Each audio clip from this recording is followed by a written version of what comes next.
ในนึงบัดสิ่งที่ว่าสิ่งที่ได้ยินที่เพิ่นเว้ากันว่าสิ่งที่บ่แม่นเว้าเรื่องคำซะปล่อยไปเว้าเรื่องคำเว้าเรื่องสิ่งที่ว่าลี้ลับนั่นน่ะน้องเห็นอยู่บ่มันบ่แม่นเห็นมันเป็นความฝันความฝันคิดว่าน้องเห็นแบบเป็นเงาเป็นหยังบ่มีบ่เพราะว่าอันเจ้าที่เจ้าทางนี่ได้ที่ว่าเพิ่นเว้ากันมาเจ้าที่นู่นนี่นั่นคือมีแต่ฝันนี่ชื่อที่ว่าบางบ่เตียงก็เห็นทางอาจารย์เก่งกาจก็ว่าเห็นเฮาเล็กไหลว่ะอันนี้แม่นแท้บ่ตามที่เราว่าคือน้องฟังแล้วว่าเห็นแท้แต่น้องก็บ่ฮู้อาจารย์เพิ่นว่านั้นแสดงว่ามันยังแบบสิ่งศักดิ์สิทธิ์อีหยังทุกอย่างมันยังเต็มได้เนาะก็สิว่าเนาะมันความเชื่อส่วนบุคคลพี่น้องเอ้ยบ่เตียงก็โอ้ได้ยินเพิ่นว่าแล้วก็แล้วก็หลายๆคนนะบ่เตียงก็ถามในบ้านนี่ก็คล้ายๆว่าเป็นบ่ได้กินไปแดบอะไรมันสิทำก่อนนี่เราไปได้กินไปแล้วบ่คัก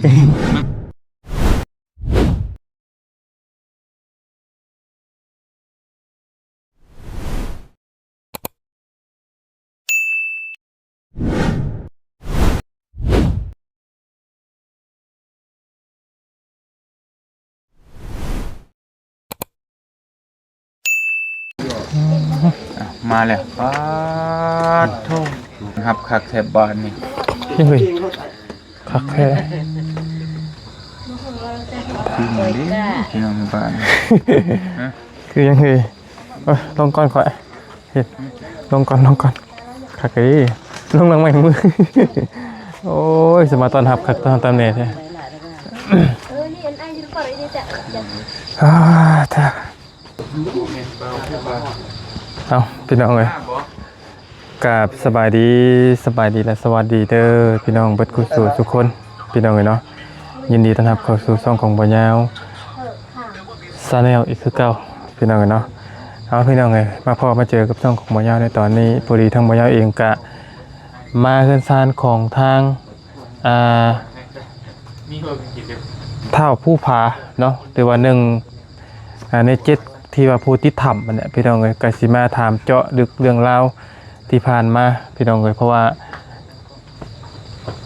กระเตเฮามานี่พี่น้องเลยกะตั้งแต่เฮามานี่เฮาก็ยังบ่ได้ถามเจาะลึกทางครอบครัวที่ว่าผู้ที่ติดถ้ำมันเนี่ยยังบ่ได้ถามจากปากพี่น้องเลยว่าเป็นได้ไรมาได้ไรเนาะก็ยังบ่ได้ถามเจาะลึกพี่น้องเลยแต่ว่าเฮามาก็มีได้สัมภาษณ์ทางครอบครัวที่น้องพรหลักๆแล้วก็น้องปิ้นผู้ที่ว่าติดถ้ำไม่ดีเนี่ยเฮายังบ่ได้บ่นะยังบ่เห็นหน้าเพิ่นนะพี่น้องสิมาเห็นเทื่อที่2เมื่อกี้นี้น้องเพิ่นไปเฮือนสาวพรก็ไปแป๊บเดียวพี่น้องไปเขาเดียวแล้วก็มาเนาะแต่มาบัดนี้น้องเพิ่นว่าเมื่อเฮือนเฮาเช็คกับข้าวกับน้ำเด้อพี่น้องตอนรับอย่างดีเนาะเพิ่นก็ได้พี่น้องเอ้ยป้าพี่น้องกันเนาะสบายดีทางวาวเพิ่นก้อนพี่น้องกันเนาะ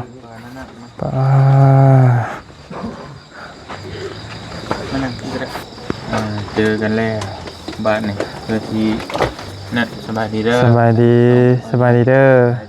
บ่าวผู้พาบ่าวบ่แม่นบ่าวทิศแม่นบ่ไล่ละบ่ทิศได้บ่อาทิตย์นึงบ่อาทิตย์นึงก็ได้แล้วทิศผู้พาแม่นทิศผู้พาได้อยู่เป็นเสียงยังบ่ได้เสียง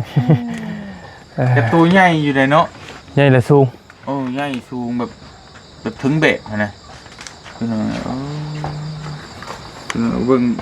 บ่เตียงใหญ่นะมาเบิ่งนี่จ่อยเลยกระตุ้ยตอนไอ้ปวดกินไหลบ่เบิ่งตะกี้มันก็ตัวน้อยๆนึงเนาะเพราะว่าเห็นเพิ่นสัมภาษณ์ว่าเขาไปทำเนี่ยมันคนตัวใหญ่เนี่ยมันเข้าบ่ได้เนาะหุงแคบมันบ่ต้องคอยหิดเข้าแต่นี่ตัวใหญ่ที่เข้าลำบากที่สุดนี่เข้าลำบากแม่นบ่มันได้นอนข้านไปเลยเข้าอยู่ในบ่ได้กินข้าวจ้อยแบบนี้13มื้อไปพาไอ้เข้านี่ไอ้จักจ้อยนี่ ว่าเตียง บ่ ติด หยอกเด้อพี่น้องเด้อ ว่าเตียงติดถ้ำบ่ มึงอยากลดหุ่นนะมึงบ่ได้กินข้าวจะเอาอาทิตย์หนึงพ่อมันต้องก่อนดอกคือสิจอยอยู่ดอกมาบ่ย่ามาเอาโอเคเข้าเรื่องเข้าเล่าวเลย แม่ถามตัวละ ที่ อยากฮู้ตัวนั้นแล้วค่อย มาถามทางน้องเพิ่นน้องนี่ชื่อผู้ผาเนาะอายุจักปี 23ปีเป็นน้องมาเพียงลายอยู่พี่น้องเนาะเกือบ10ปีและบัดนี้น้องเป็นผู้บ่าวบ่บ่มีครอบมีครัวเลยเนาะโสดพี่น้องพี่น้องโสดเด้อ สุดติด บ่ดีเอาดีๆ ยอกๆ ดีๆหน่อยโสดเพื่อมีผู้สาวสนใจพี่น้อง สาวไม่ห้างสาวไม่ห้าง เอาคือเอาชาวไม่ได้ บ่โย เว้ยติดตลกแล้วบาดนี้นะบ่แท้มีได้มีห้างหลายได้ บ่เอาบ่โย มาจะเอาที่พาไปทางบ้านได้หลายสามบัดนี้แหละ เขาเรื่องรถ เรื่องที่ว่าเขาทำเขายังเฮาก็เป็นสัมภาษณ์มาหลายเลยแหละเนาะแต่ว่าเฮาก็สิถามเล็กๆน้อยๆแล้วก็สิข้ามไปจนฮอดเพราะว่าเพิ่นก็สิบ่ได้อยู่บ้านนะเฮาก็สิเอาแบบพอคร่าวๆเด้อพี่น้องไงก็บ่เอาแบบละเอียดเพราะว่าเดี๋ยวกับข้าวสิเย็น สิบ่ได้กินข้าวสิถามน้องเพิ่นเนาะน้องน่ะอันน่ะตอนที่ไปนี่น่ะไปเขาถามนี่ไปนํกัน5คนเนาะเลยบ่หรือว่าไปคนละเทื่อ ไปวันที่19ไปก่อนหมู่ ไปคนหมู่เลยแต่แสดงว่าไปแบบนี้นี่ต้องเอาเข้าไปได้นี่เนาะมันบอกเอาเข้าไปกินมันโดน ไปนี่มันเอาไว้แต่คาบนึงมันสะกวดอันนั้นแต่ว่าบ่ฮู้ว่าเฮาสิติดอันนี้ไปแต่คาบเดียว น้องไป19และผัวทั้งน้องพรน้องอันนี้ไป บ่แม่นน้องเข้า18เขาจะเข้า19 ลื่นกันมื้อนึง แม่น และจังหวะนั่นแหละน้องไปเนี่ยเข้าไปเฮ็ดจังได๋สิฮู้ว่าแบบว่าออกมาบ่ได้ตอนนั้น ๆนอนออกก่อนหมู่เนาะเขาเจ้าอัน4คนเขาเจ้าเป็นกลุ่มเดียวแล้วเฮาออกก่อนหมู่ เข้าผู้เดียวบ่ บ่นั้นทุ่งที่เสียน่ะแล้วน้ำเต็มเลย แต่สำนั้นเลยเต็มบ่มีคนบ่มีลง ผู้เดียวบ่เข้าไปนะ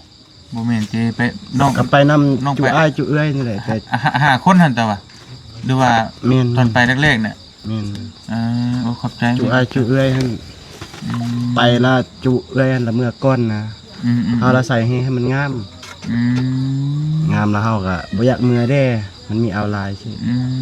ก็อยู่หั่นก็ว่าได้2คืน3มื้อซะเอาออกมื้อมื้อที่3ออกมื้อ เข้าไปนี่ก็คือไปฮ้อนเอานี่บ่ แม่นวิธีธรรมชาตินั่นแหละไปฮ้อนเอา ไปแบบคือเฮาเอาในห้วยในหนองในหยังนั่นแหละเนาะ แม่น แต่ว่าอยู่ในถ้ำนี่มันคนสิบ่ค่อยเข้าเนาะแบบมันก็สิมีหลายกูอยู่ข้างนอกแม่นบ่ที่ว่าเพิ่นหมุนเข้าไปนั่นคือ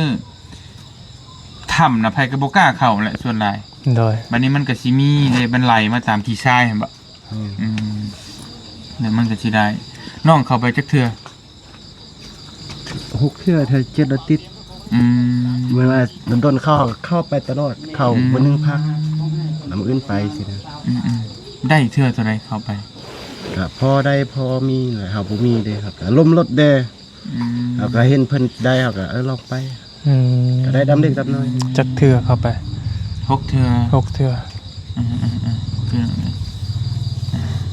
เทื่อหนึงก็พอได้ซื้อข้าวซื้อน้ำกินเนาะบางคนว่าได้ล้าน2ล้านนี่ฮอดบ่ได้อยู่เนาะ 4-5 แสนล้านนึงนี่ เพราะว่าบางคนก็มันแล้วแต่ดวงนะแล้วแต่โชควาสนามันฮอดได้บ่ได้คือเขาไปหาเฮ็ดหาเครื่องหาของอะไรประมาณนั้นเพราะว่าไปหาธรรมชาติเด้พี่น้องนี่มันบ่แม่นคือแบบคือเฮาต้องไปขุดไปเจาะเอาคือแบบพวกคนจีนเพิ่นยังมาสัมปทานอันนั้นมันแม่นแท้แต่ว่าอันนี้เฮาไปเอาธรรมชาติพี่น้องก็เลยแบบหาธรรมชาติเนาะแต่ก็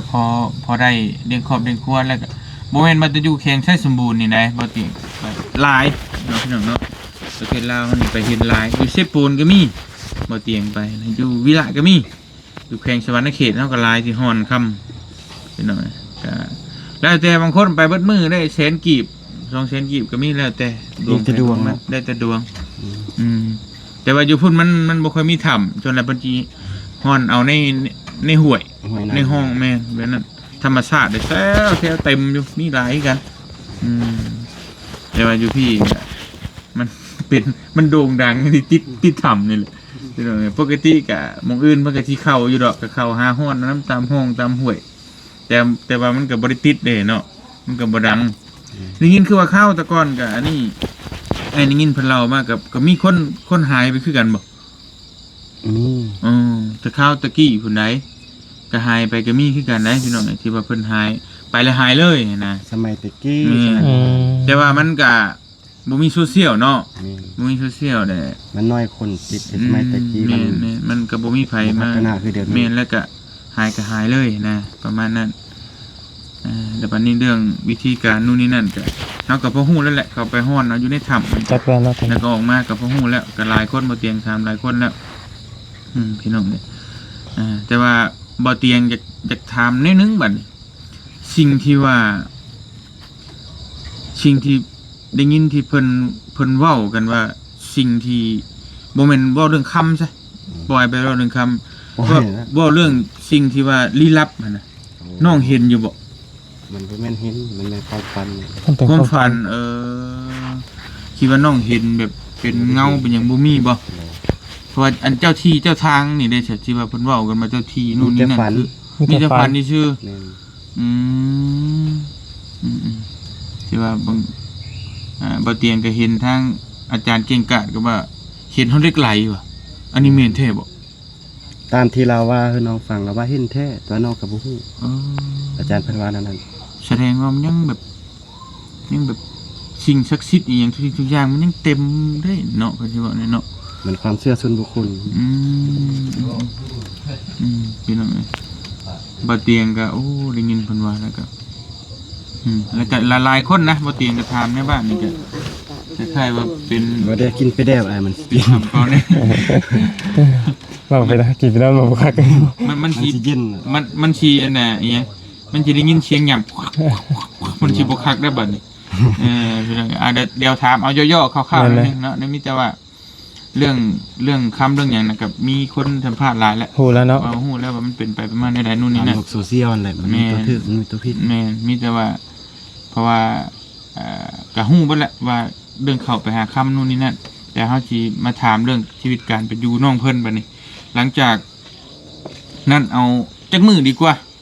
อ้ายก็ฟังแต่ข่าวแล้วเอาถามจากปากน้องเลยบัดนี้จักมื้อเพื่อตั้งแต่เริ่มติดแล้วก็น้องได้ออกมาเลยน่ะจักมื้อรวมกัน12คืน1มื้อ12คืน1มื้อ13มื้อ 13มื้อซะบ่ได้กินข้าว15มื้อเอาเข้าห้องหม้อก็บ่ให้กินเอายากสิตายก็บ่ให้กิน เพิ่นยันมัน แต่เฮาก็ฮู้แล้วครับกินน้อยเอา วิธีการรักษาของ ผลกระทบ แต่เป็นวิธีของพยาบาล แม่คือเฮาไปเอาลูกออกเต้าเห็นบ่เพิ่นยังบ่ให้กิน รู้สึกจังใดดีกว่านี่นะตอนนั้นน่ะไอ้ถามความรู้สึกแบบว่าเบิดหวังบ่แบบว่ามันเห็นน้ำแล้วเฮาออกบ่ได้รู้สึกแนวใด มีเบิดวังได้มีวังได้ครับก็ฮู้ว่าทางครอบครัวเฮาเพิ่นก็ฮู้ว่าเข้าน้ำเดียวได้เราบอกอายเพิ่นนั่นเมื่อก่อนเอาเข้ามาส่งเฮานะอายละไปละน้ำมันท่วมหมดเฮาก็ฮู้ว่าเพิ่นมาซอกเฮาแต่ก็มันเข้าบ่ได้ทางมันแคบ ได้ยินบ่เสียงเพิ่นไป ยิน ได้ยินบ่ ยินแต่เฮาก็บ่ว่าเขามันยินเสียงเคาะยินซุมื้อ อ๋อเสียงจักเสียงหยังกุ๊กๆเก๊กๆน่ะมีได้ยินเนาะ เสียงเคาะหินนี่นะ อ๋อ แล้วอยู่หั่นนี่หลังจากที่ว่าได้กินข้าวหั่นกินข้าวแล้วก็อิ่มบ่อยากหยังเลยอันฝันว่าได้กิน2เทื่อแล้วก็บ่ได้อยากหยัง โอ้ คิดว่าอยู่เป็นเดือนได้อยู่พุ่นน่ะ เฮ้ย แม่นบ่ มันบ่จักหยังเลยเนาะ ฮู้เวลาที่ว่า8มื้อละโมงไฟโทรศัพท์พันหมดฮู้เลยบัดนี้นอนตื่นอะไร บ่ฮู้มืดบ่ฮู้ค่ำแบตโทรศัพท์เบิด ฮู้ตั้งแต่ตอนแบตโทรศัพท์นี่ทันได้เบิดเนาะแล้วเฮาก็เบิ่งว่านี่ 8:00 น 9:00 น 10:00 นแล้วเฮาก็ฮู้ประมาณนี้เนาะ เราก็เบิ่งละเบิ่งโมงแล้วก็นอน มันมืดตลอดเลยทีนี้ครับแต่ก็ยังดีที่ว่าน้องฮู้ว่าเพิ่นออกมาแหละมีคนออกมาเอาเข้าไปส่งเฮาเนี่ยเนาะยังฮู้แต่ว่า มีคนฮู้แล้วว่าเฮาติดถ้ำมันต้องไปช่อยเนาะก็มีหวังประมาณนี้เนาะเราคิดต้องมีแต่ว่าเขาคิดต่อ บ่ฮู้ว่าสิชนสิช่อยได้ง่ายหรือบ่ มันทางมันยากแล้วมันก็บ่ได้ไกลเด้บ่อนเขาเจ้าอยู่เฮาอยู่ทงซีเนาะบ่อนเฮาติดประมาณ15เมตรนะบ่อนน้ำมันท่วมมันออกบ่ได้เด้มันมึนเลือดเจอตัวนั้นใกล้ๆนึงแต่ว่าบ่เฮาสิออกก็คือว่าง่ายคือน้ำตันหูนะเนาะมันเต็มหมดเลยคำว่า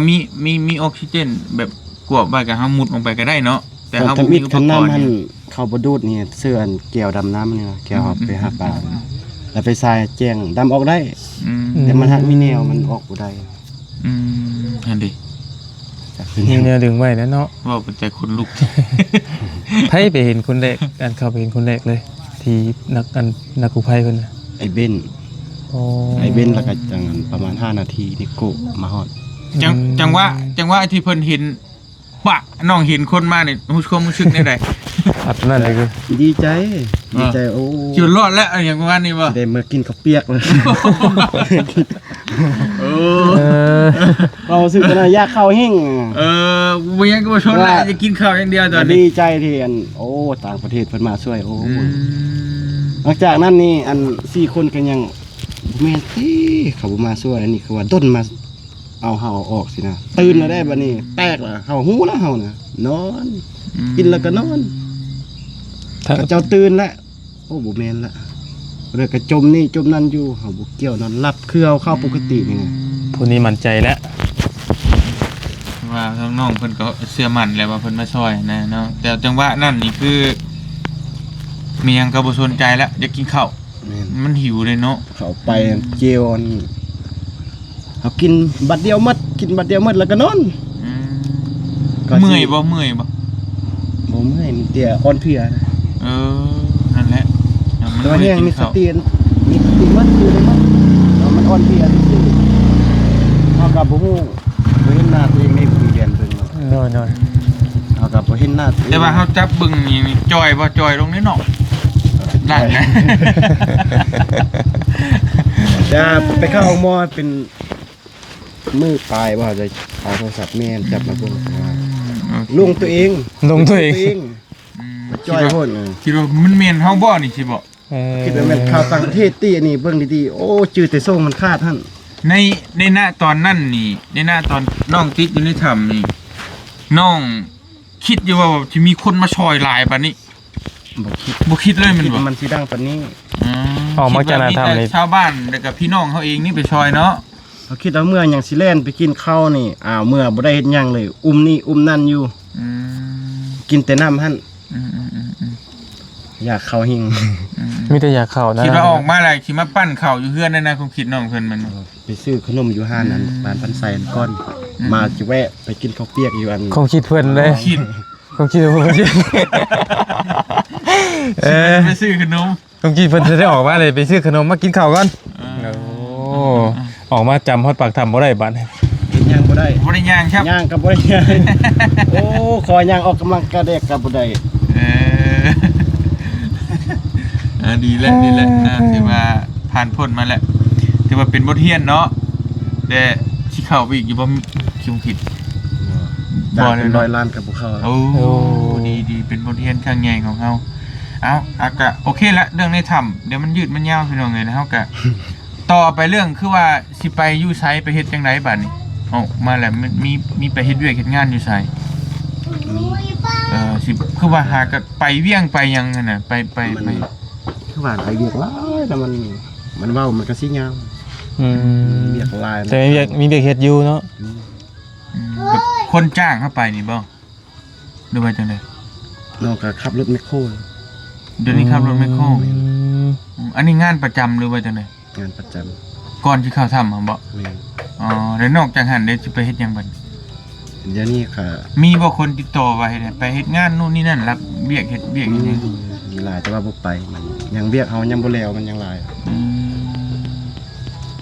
แต่ว่าเฮาก็สิมื้อนี้ก็เวลาแต่น้อยเดียวเมื่อเอกสารบัตรประจำตัวแล้วสิไปอยู่นำอาจารย์ติงลี่เลยไปอันเฮียนไปเฮียนไปข้ามไปไทยที่ว่าสิมาเอกสารที่จะเว้านี่บ่ไ เปลี่ยนเลยเด้นี่เนาะ พลิก เปลี่ยนชีวิตเด้ จากติดต่ำ เคยไปไทยอยู่บ่เคยไปไทยอยู่บ่ บ่เคยไป โอ้ เทื่อ ยินดีนะเนาะ เป็นผู้บ่าวกรุงเทพระบาดนี่ บ่กาฬสินธุ์ บ่กันละสินทางผ่านอ้ายได้แต่ก่อน ไม่ได้ไกลใช่เนาะ กาฬสินธุ์อ้ายสิไปเยี่ยมฉันอยู่ใกล้ๆบ้านอ้ายแหละกาฬสินธุ์แต่ก่อนพาเบาจริงใช่ไปผ่าตัดอยู่ขอนแก่นน่ะเที่ยวไปเที่ยวมาทำไปมื้อหน้าพี่น้องกาฬสินธุ์ไปข้ามทางไหนจะบอกนะไปข้ามอยู่บ้านอ้ายมุกดาหารบ่ บ่ฮู้เลยเดี๋ยวนี้ เอาคือว่าสองคนนั่นคือไปข้ามอยู่มุกดาหารบ่เป็นคน อาจาร ว่า ย์ นะ มันมีทีมงานจูอาจารย์จินลีนแต่เฮาบ่ฮู้ เพราะว่า ถ่ายเอกสารแล้วก่อน แม่นเพราะว่าข้ามมุกดาหารน่ะไปกาฬสินธุ์มันใกล้ๆนี่ก็ข้ามบ้านอ้ายเลยต้องผ่านบ้านอ้ายไปสวรรณเขต นี่ อาจารย์ก็อยู่หั่น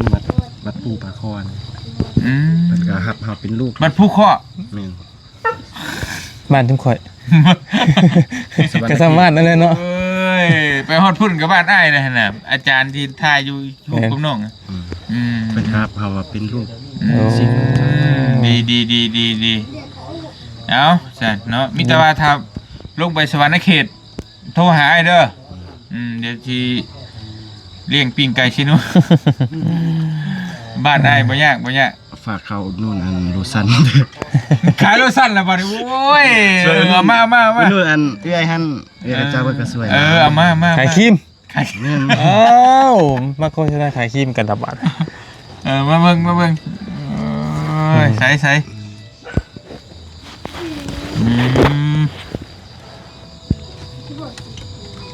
โลสั้นนี่ โลซันโมบี้ โมบี้ใช่ดียัง ผิวขาว ผิวขาว ภายใน14มื้อ เจ้าท่าหรอบ่ เจ้าของ เจ้าของ ว้าย โอ้ย มูใช่นี่ ว้าวแม่นอันนี้อันเป็นของเอื้อยเพิ่นก็ข่าวแล้วเด้ บ่เจ้าก็ต้องทาแล้วเนาะ คนขายก็จะต้องท่า บ่ ดิ มีเงินซื้อ โอ้ยตนเลยเจ้าของนี่เขาต้องท่าก่อนได้เขาจังเว้าได้เด้ อันนี้อันสวยเอื้อยเพิ่นรีวิวเด้ อ๋อ แกอยาก โอเค ทา โอเค อยู่แต่ว่าทาน คล้ายๆว่าเอ้ยเพิ่นให้มารีวิวแต่ว่าเฮาก็ทันได้ซื้อใช้เด้โอ้ยน้องพี่น้องขายปุ๊กเท่าไหร่เพิ่นขายปุ๊กเท่าไหร่ บ่ฮอด200,000แสนไปนิด น่ะมันเท่าไหร่เด้ปลายมันโอ้ย ๆแสนแสน70 เจ็ด70มันบ่นิดแล้ว70มีหยังอีกนอกจากหั่น มีแต่หับแต่งานเอื้อยเพิ่น เอา กลับไปอยู่น้ำเอื้อยเพิ่นเด้ลงเวียงไป เอา ซื้อเอื้อยเพิ่น โอเคพี่น้องเลย อันนั้นเนาะ ธุรกิจปังๆเฮ็ดหยังก็ได้เนาะมื้ออื่นนี่สิไปใช้ต่อแบบ ไปเฮ็ดบัตรประจำตัวเอาแต่ฟอร์มแล้วไปเอาอันเวียง เดี๋ยวเข้าไปเวียงต่ออีก แม่นเวียงหลาย บ่ตี้แล้วคนดังเด้ โอ้ คนดังเนี่ยได้เรียกหลาย แม่นหนังยิงเด้ อีกชีวิตเด้อให้มันเป็นให้เอาโอกาสครั้งนี้ให้มันเปลี่ยนแปลงชีวิตเฮาเลยเนาะเฮาเข้าทำนี่ก็เพราะเฮาทุกข์เฮายากแม่นบ่ล่ะเฮาอยากได้อยากมีตอนนี้เฮาได้โอกาสไผมาจ้างหยังอย่าเอาเลยรับเลยขอแต่มันเป็นเงินเป็นค่ำมันเด้เอาเบิดโลดเฮ็ดจังไดเฮาก็อ้ายก็เชื่อว่าน้องไปหาลำบากลำบนมุดถ้ำมุดหยังก็อยากได้เงินได้ค่ำอยากให้พ่อแม่สุขสบายนั่นแหละแม่นบ่ล่ะก็แค่นั้นก็บ่ได้มีหยังดอกอยากได้อยากห่างอยากมีนั่นแหละสำนั้นเอามีแต่ว่ามื้อนี้ก็ขอมุกขอบใจน้องเพิ่นก็เลี้ยงข้าวเลี้ยงน้ำบ่เตียงก็บ่มีหยังมาฝากมาต้อนได้มีแต่สิเอาเงินให้ช่วยน้องเพิ่นค่าน้ำมันรถคือเนาะช่วยค่าน้ำมันรถไป เท่าไรนั่งรถมันโดยสารมา 200,000 ไปเวียงเท่าไรไปเวียง 200,000 100,000 แล้วเอาขี่รถจักรมาเลย เอา ขี่รถจักรไปเวียงพุ่น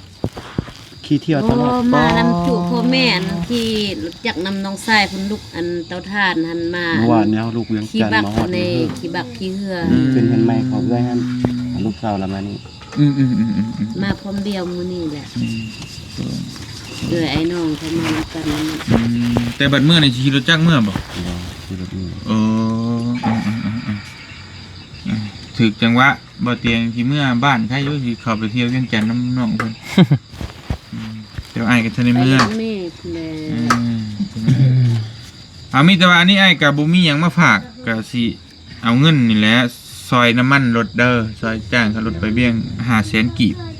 เด้อเนาะจังได๋ก็อ่ะน้อง เอ้า ซอยเป็น ซอยแสนหนึงค่าน้ำมัน มาสมทบกันซอย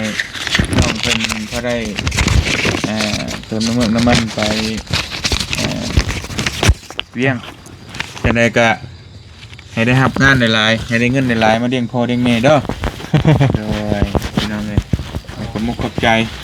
ทั้งน้องเพิ่นกะ ได้กินมาให้กินเนาะ กินเนื้อข้าวแนะนำมาสู่กินพี่น้องเลยทั้งเพื่อนน้องพรในเพื่อนน้องปินเนี่ยก็สิหาผ้าเขาวจะกินจักสิกินใส่กินยาขอบใจหลาย คนกันก็ได้เหมือน ยามดีเกินๆโดยกินยามแต่ว่าอันนี้ก็น้องเพิ่นกะครั้งแรกไอ้ว่าบ่อื่นผู้ใดสิมา แต่ถามว่าบื้นเพิ่นก็ไปแล้วบ่มีเวลาอะไรก็เลยไปเยี่ยมพยายามน้องเพิ่นก่อนบ่ยังบ่ได้มีโอกาสเจอนะ มันต้องปินบัดสิเมื่อบื้นเนาะ